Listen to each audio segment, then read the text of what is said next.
네, 그리고 또 그 학원 강의를 어떻게 했냐, 이런 부분이 여러분들이 궁금하실 것 같아요. 네, 저는 이제 결론부터 말씀드리면, 그 오프라인 학원 강의는 들어본 적이 없어요. 그 실기 때도 그렇고, 필기 때도 그렇고요.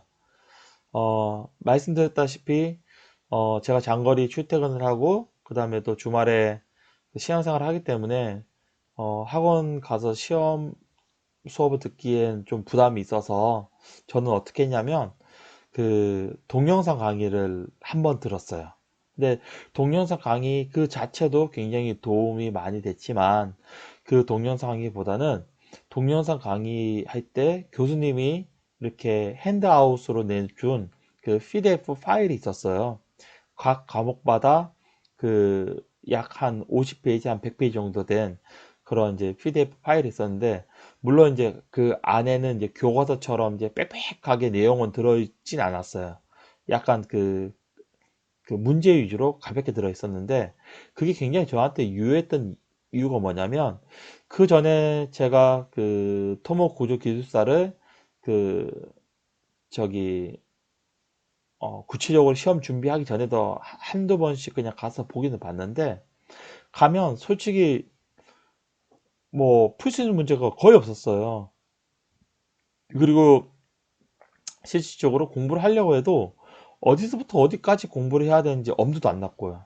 그리고 그 카페나 이런 데 보면 그 거기 있는 책들 다 공부하려고 하니까 진짜 엄두도 안 났고요. 그런데 그 동영상 강의에서 그 내준 핸드아웃을 쭉 보니까 이것만 다 보면 일단은 시험 한번 볼 수 있겠다라는 그런 자신감이 생기더라고요. 그 다음에 시작과 끝이 생기니까요. 물론 그걸로만 다 본다고 해서 합격 절대 못합니다. 네. 그래서 그걸 한번 먼저 쭉 봤어요. 쭉 보고, 그리고 나서 이제 딱 보다 보니까, 기초가 너무 모자란 거예요. 도대체 다 잊어먹어가지고, 시그마는 I분의 MI가 어떻게 유도되는지도 모르겠는 거예요. 그래서 그 대학교 때 그 기사 시험 볼 때라는 생각을 그렇게 더듬어서 그 응용역학이랑 그다음에 철근 콘크리트 PSC 그다음에 그 강구조 그렇게 이제 그 묶어져 있는 기사책이 있어요. 기사책에 보면 앞에 이론 그 짤막짤막하게 나와 있잖아요. 그래서 기사책 그 두 권을 사서 그 저기 이론 부분만 봤어요. 요즘에는 보니까 응용역학이라 해서 그 재료역학이랑 구조역학이 다 묶어져 있더라고요. 그다음에 그 설계 부분은 또 책 한 권으로 묶어져 있고요. 그래서 그 책 두 권을 사서 그 기사책 앞에 이론 부분만 네, 쭉 봤어요. 쭉 보고 그 다음에 학원에서 그 저기 동영상 강의에서 내준 그 핸드아웃 네, 그거를 한 두 차례 보고요. 거기서 참 도움이 됐던 건 뭐냐면 교량공학 책이 굉장히 두껍고 양이 많잖아요. 근데 이제 그 핸드아웃 보면 그 교량공학에서 논술 문제에 대해서 이제 뭐 기출문제 위주로 정리가 꽤 잘 돼 있더라고요. 그래서 그런 부분을 익혀서 이제 시험을 보러 갔습니다. 그래서 시험 보니까 첫 번에 시험 봐서 53점이 나오더라고요. 그래서 와, 조금만 더 하면 되겠다라고 이제 그 자신감 얻어서 공부를 좀 더 하게 됐습니다. 그리고 나서 이제 두 번째 시험을 딱 보러 갔는데, 이번에는 또 유사하게 시험을 나왔는데, 그, 조금 더 점수가 더 잘 나왔어요. 해서, 그때는 굉장히 좀 아깝게 시험을 떨어졌는데요. 그때는 그 59.8인가? 예, 그 거의 뭐 0.2점, 0.5점 정도로 모자랐던 걸로 기억이 나는데요. 너무 아쉬워가지고, 다음에는 이제 기필코 시험을 합격하겠다라고 이제 공부를 했는데, 이번에는 딱 시험 보러 갔는데 시험 문제가 유형이 완전 변했어요. 그래서 뭐 교량 실무 위주, 그 다음에 교량 공학 위주, 그 다음에 그 뭐 가시설, 그 다음에 뭐 교량 상판 설계 이런 부분이 나오니까 문제 솔직히 하나도 못 풀겠는 거예요.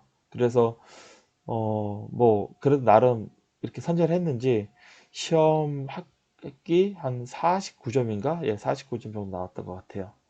그리고 나서 이제 실망을 하고, 야, 이 시험은 이제 나랑은 안 맞는 시험인가 보다라고 해서 그냥 포기를 할까 말까 하다가 그래도 발을 디뎠는데 그 끝은 봐야 될 것 같아서 마지막 시험을 딱 보러 갔거든요. 그리고 나서 그땐 또 시험이 희한하게 전에 봤던 그런 유형이 아니라 저에겐 좀 익숙한 그런 좀 그 역학 위주, 그 다음에 또 그 이론 논술 위주, 그 다음에 뭐 교량학 공학 같은 경우에는 또 논술 위주의 시험들이 출제가 돼 가지고 그때 이제 62점 정도 맞았던 것 같아요. 평균 62점 정도로 해서 합격을 했습니다. 그래서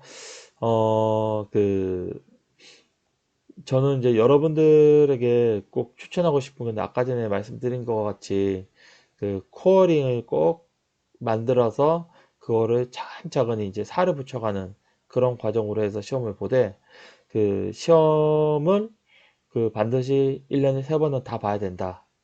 그리고 시험 공부를 매일매일은 못하더라도 일주일 이상 손 떼면 안 된다. 혹시나 해외 출장을 간다거나 뭐 현장 여건상 시험 공부를 못하는 상황이 있더라도 예, 장소 불문 그 다음에 상황 불문하고 일주일에 반드시 1시간은 해야 된다 해서 흐름을 끊기면 안 된다. 네. 저도 그 막내 낳고 나서 그 밤에 공부하다가 애기 울면 이제 들어가서 기저귀 갈고 그 다음에 또 나와서 공부하고 그렇게 했거든요. 네. 그런 과정이 있었어요. 그런 과정이 있었지 마냥 그냥 놀면서 편안하게 했다고는 이렇게 결코 말했었고요. 대신 그렇게 그 많이는 못하니까 하루에 1시간씩 대신 공부량이 이제 그 범위가 작을 수밖에 없잖아요. 대신 짧지만 그거를 좀 더 확실히 하자. 정확히 하자. 그 다음에 실수 없게 하자. 또 원리를 파고들자. 예, 그런 위주로 공부를 했어요. 네. 다만 이제 그 모든 제가 공부한 내용은 거의 뭐 기출 시험 문제 위주로 공부를 했거든요.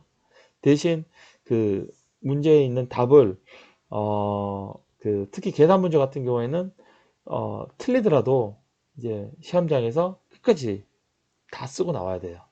그 다음에 논술 문제 같은 경우에는 제가 그 답안지를 만들 때 그 제가 가능하면 있는 거를 이제 그 이제 문제집에 있거나 그 다음에 남이 달아놓은 답 플러스 제가 인터넷에서 또 자료를 여러 가지 찾아가지고 답을 이제 제 나름대로 또 쓰고 그렇게 했거든요. 그러니까 오히려 기억이 많이 남더라고요. 그래서 여러분들이 이상으로 좀 제가 굉장히 좀 그 두서없게 말한 부분도 있긴 한데 어, 제가 말씀드린 부분 잘 기억하면서 한번 착실히 한번 차근차근히 한번 여러분만의 공부 방법을 찾아가면서 한번 기숙사 준비를 한번 해보세요. 그러면 처음에 분명히 시행착오는 있겠지만 여러분들이 정성이 들어가고 그 다음에 그 하고자 하는 마음이 있다고 하면 여러분들 그 매일매일 도서관 가서 그렇게 공부 안 해도 하루에 1시간씩 차근차근히 하면 분명히 한 2년, 2년 반, 늦어도 한 3년 안에 여러분 모두 다 합격할 수 있습니다. 반드시 할 수 있고요. 그 다음에 어느 특정한 사람은 저 사람은 분명히 실력이 있을 거야. 아니면 저 사람은 옛날부터 준비를 많이 했겠지. 이런 생각하지 마시고요. 초급과 나오고 그 다음에 시험을 치려고 마음을 먹고 이 영상을 찾아볼 정도의 정성이 있는 분이면 다 똑같은 수준이고 그 다음에 다 어느 정도 수준이 올라온 훌륭한 분이라고 저는 생각을 해요. 저 또한 그랬고요. 그러니까 여러분도 자신을 가지고 용기를 가지고 하시면 될 수 있으니까 오늘부터 지금 당장 right now 시작을 하시는 겁니다. 시작하시면 분명히 3년 안에 여러분들 합격할 수 있으니까 자신감 있게 하시길 간곡히 기원하며 오늘 영상을 여기서 마치도록 하겠습니다. 감사합니다.